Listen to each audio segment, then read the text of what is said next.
Olá, galera dos segundos anos do ensino médio. Eu sou a professora Paula Cristina.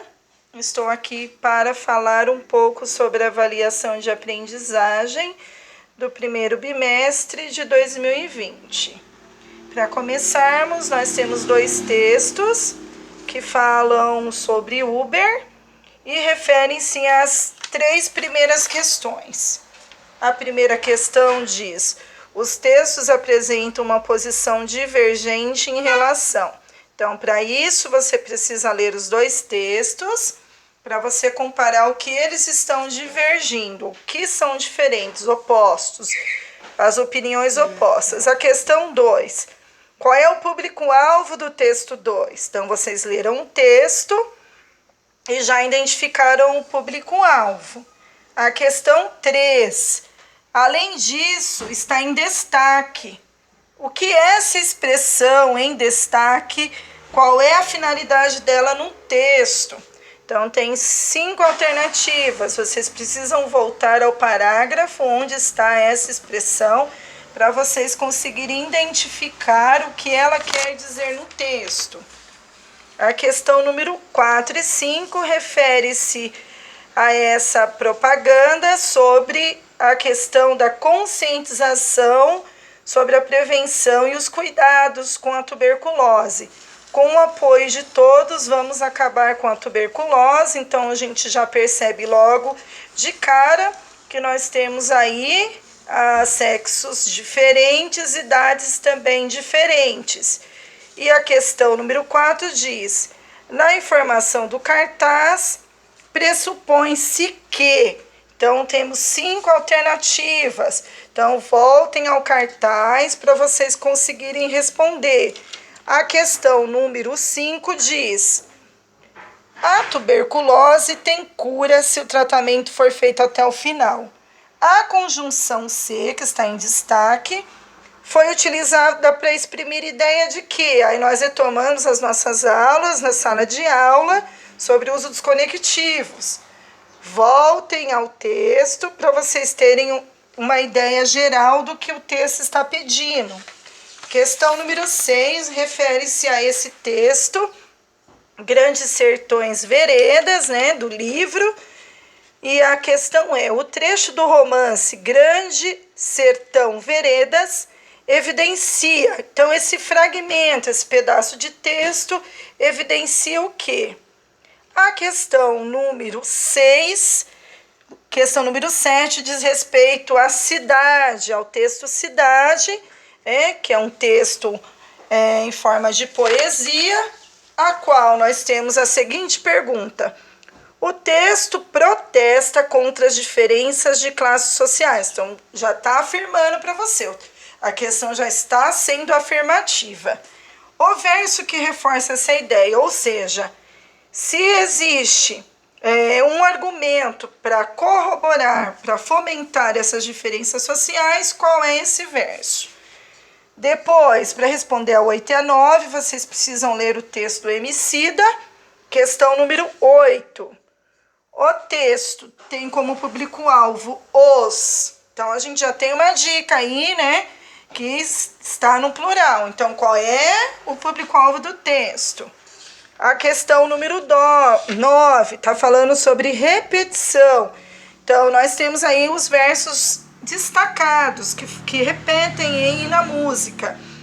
Causa que efeito esse destaque quando você fica repetindo: ano passado eu morri, mas esse ano eu não morro. Ano passado eu morri, mas esse ano eu não morro.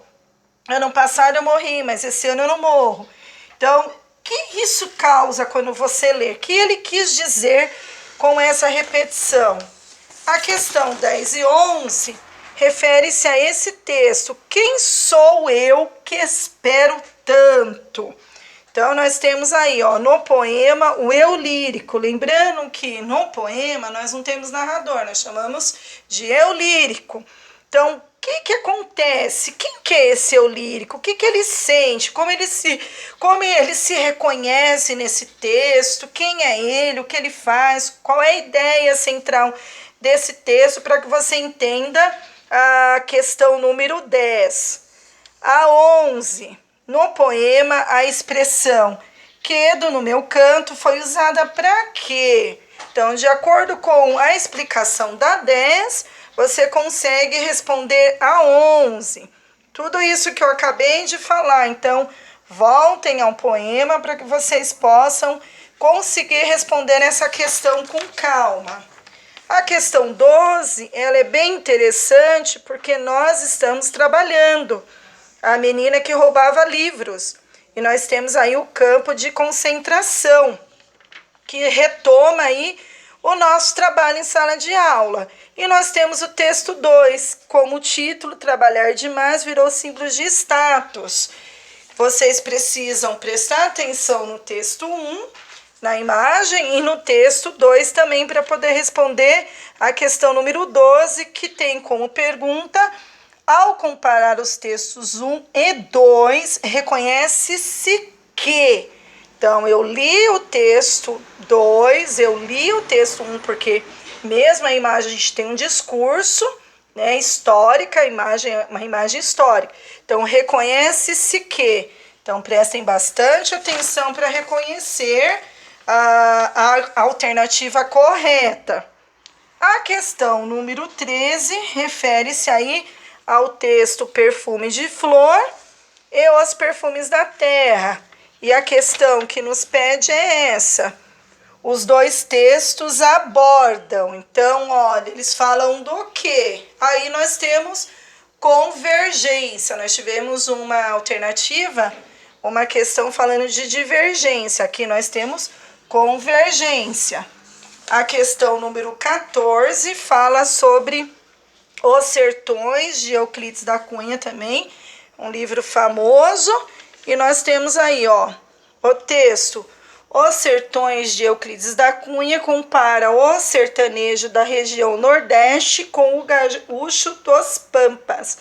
A partir do trecho lido, identifica-se naquela época um homem sertanejo e A, B, C, D ou E. Então, eu preciso ler esse trecho, esse fragmento, com calma, para que eu possa responder a alternativa 14. E, para terminar, questão 15 e 16, temos aí o texto Um Amigo, música de Roberto Carlos, e temos o texto aí, Poeminha Maçante, por que não ser também um chato? Questão número 15. Então, a pergunta é da questão número 15. Há posições distintas, ou seja, opostas, entre os dois textos, pois apresentam. Então, o que é distinto, né? Tá lá, tá divergindo. Por que eles apresentam? E a questão número 16, para terminar, no texto 2, no verso é delicioso, o ponto de exclamação foi usado para indicar. Eu volto lá no texto, leio o texto novamente para ter o entendimento geral, para conseguir entender por que foi usado o ponto de exclamação. Não se atentem apenas ao verso do ponto de exclamação. Leiam todas as estrofes, leiam o poema inteiro para você poder entender. É isso, galera. Olha, façam a prova com calma. Vocês estão testando a si mesmos. Beijos, estou à disposição sempre. E saudade. Cuidem-se.